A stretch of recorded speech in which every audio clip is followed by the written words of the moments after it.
Hey, welcome back, everybody. It's time once again for another episode of Driven by Design. The one show, maybe the only show that shows you how the world's changing, one conversation at a time, with our man who's changing the world. He's in the future right now while we're still living in the past. It's Brian Thompson. Howdy, everybody. Good afternoon. What a day. I am so happy today. We are going from 4 wheels to 2 wheels.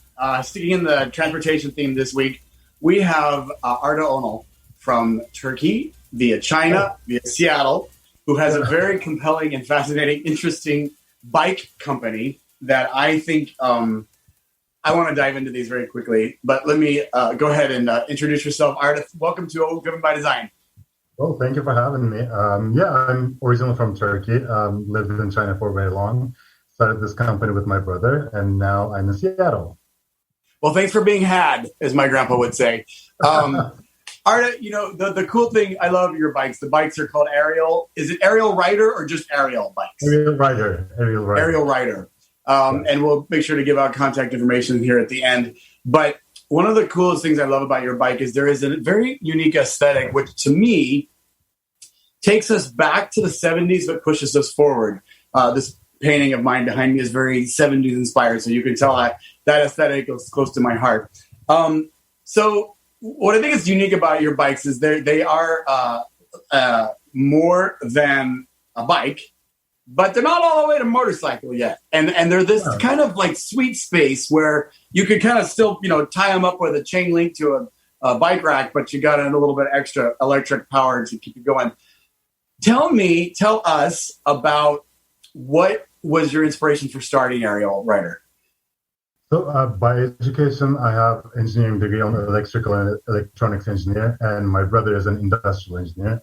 We were living in China, and we saw all these people using electric scooters. And we said, well, this is a great idea, because everyone was using it for commuting. But the problem with this scooter is it's not helping with your health at all. So our goal has always been getting people to move a little bit more, especially, older generation, perhaps like who doesn't go out that often, to like at least cycle a little bit. Getting out and moving a little bit is very important. And we lost our dad to a heart attack, and he was overweight as well. So that has been the mission. Sorry, pause right there. Who had a heart attack? My dad. Oh, your dad did. I'm sorry to hear that. Okay. Okay. Yeah, he passed away from a heart attack, and he was not like working out ever at all. So that has been the mission behind the company. Like we always wanted to get people out and get them moving. So with an electric bike, we have like people who are intimidated to get on a bike. Now they can get on the bikes and they can still cycle, but they don't have to exert themselves too much. The whole goal is to get people moving. I love that. Get people moving.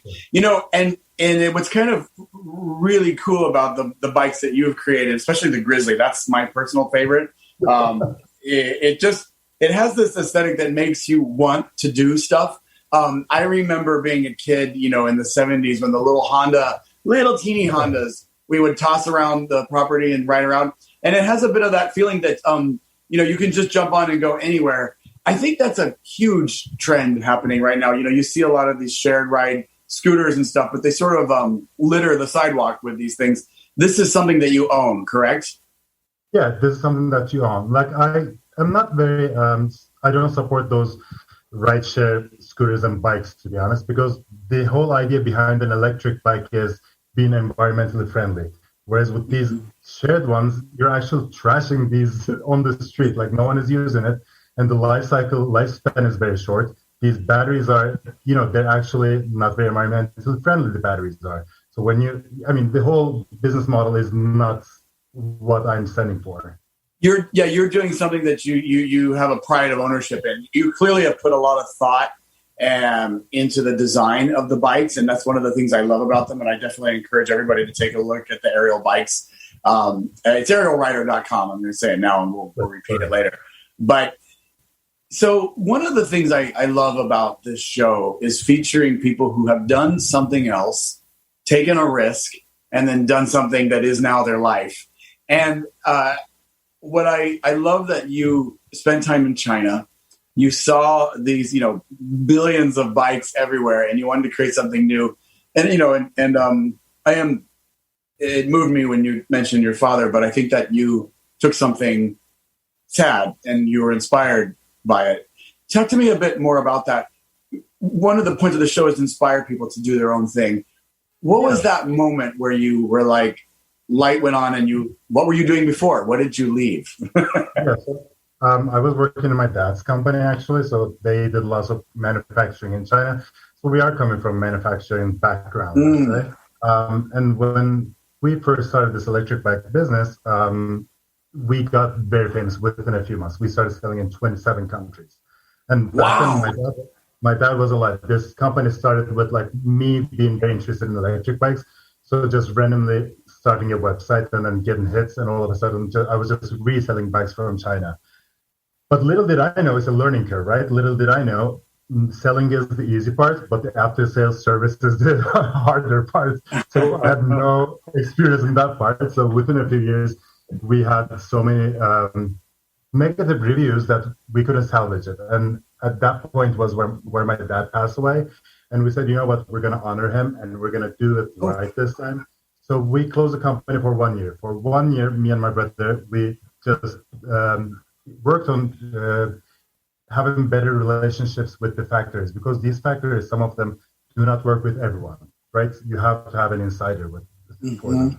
So we developed these relationships with the factories. We went to the drawing board. We made lots of different prototypes to see what people need, to see what people want. And after 1 year, the Ariel Rider was the fruit of that 1 year of work. And then after that, it took off, and it took off in the right gear this time. Now we are known for our customer service. We are one of the best in the market. And our bikes we have clients who has been riding our bikes for 7 years, 8 years now. For an electric bike, that's a really good track record. Yeah, that's a very long lifespan especially for an e-bike. So let's go back for one thing, because I really wanted to expand on something that I think is profound. You shut the company down. Yes. I lost my mom as well. And I know that moment of losing a parent it's a life-changing. You're an orphan at that point, right? Yeah. And for you to shut the company down, that's a huge decision to make. Talk to me about, did you interact with the people building the bikes? I understand that you developed the bikes that you sell now during that time, but the reason I'm asking, let me phrase it this way. The reason I'm asking this question is a lot of people get paralyzed by momentum. And what I mean by paralyzed by momentum is they're doing something and it's too hard to get off the treadmill, so they just keep going. And you got off the treadmill. Can you talk a bit more about that? Because it clearly worked. Yeah, it did. I mean, it was a risk that we took. I've been lucky enough that I had very supportive friends and family, and I had my brother right next to me. So that's always an advantage. But let me, to summarize the situation, how bad it was back then, before we shut the company down. After my dad's funeral, we drove back home. And that day, I was still on the phone with some of my dealers trying to solve the problems that they had with the bikes they had. So it was that bad. So after that point, you want to make things right. I'm like, salvaging this brand, the previous brand, is going to be difficult. And we already have a bad track record. Instead of that, let's go back to the drawing board. Let's stop everything for a second. We don't have to grow right now.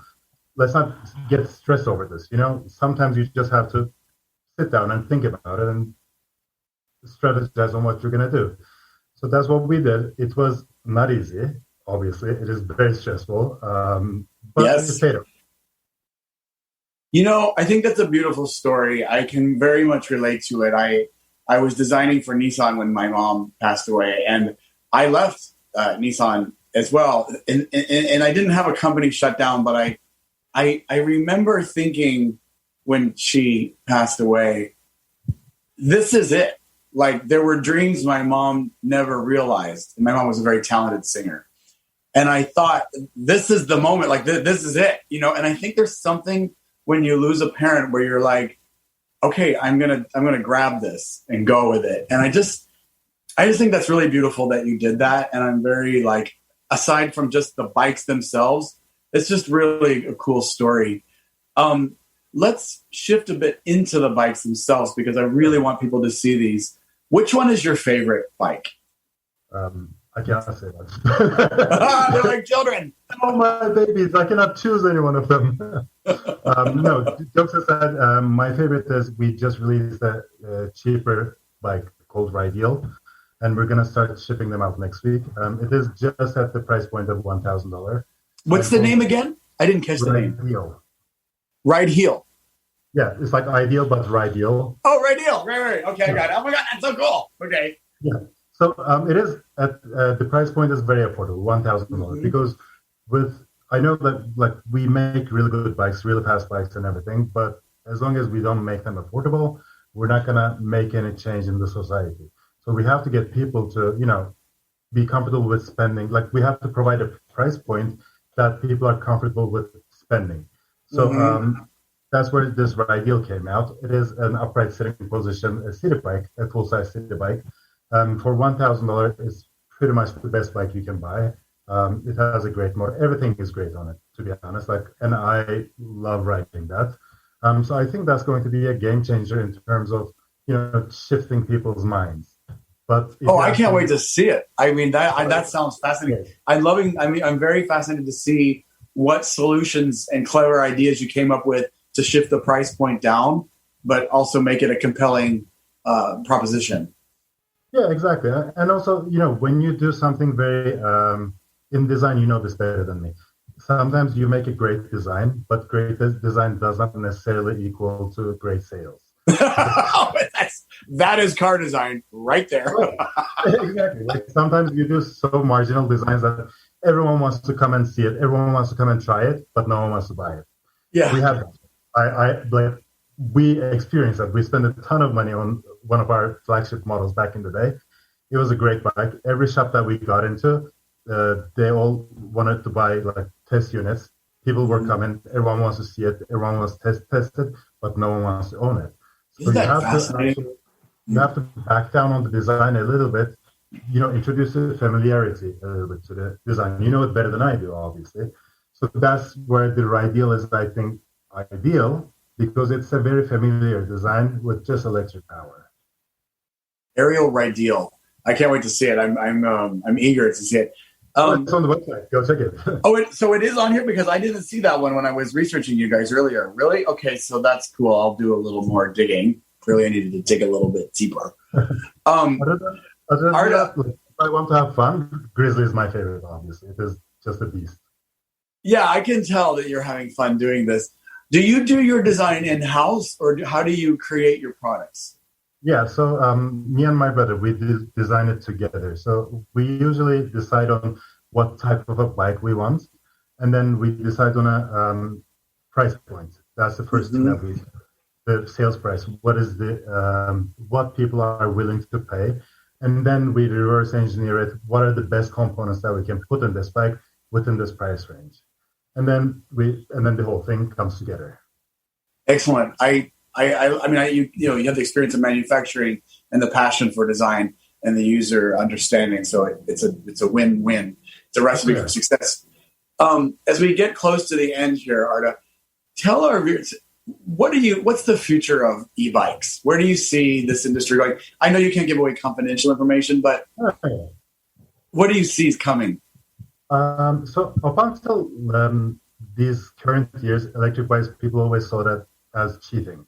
Whereas it is not cheating. You are still cycling, and you can actually ride to work and not completely get drenched in sweat. Mm-hmm.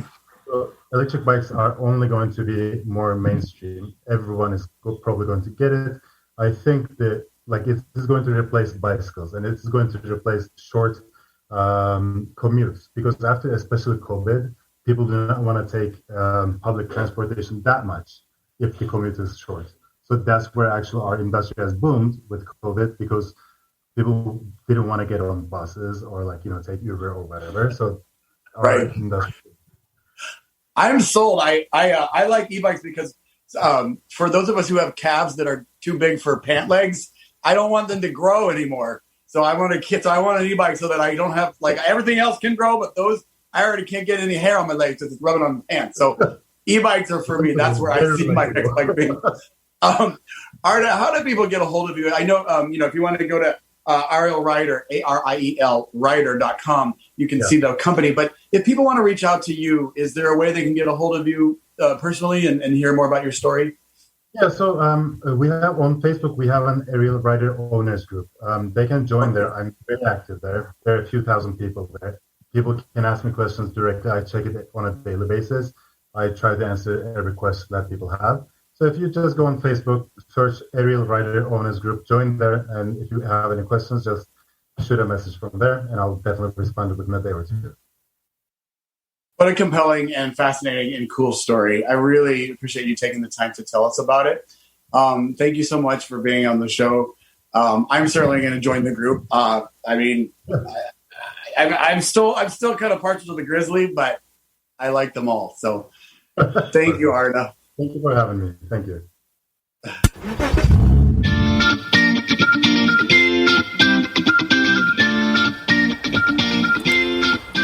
Well, there you have it.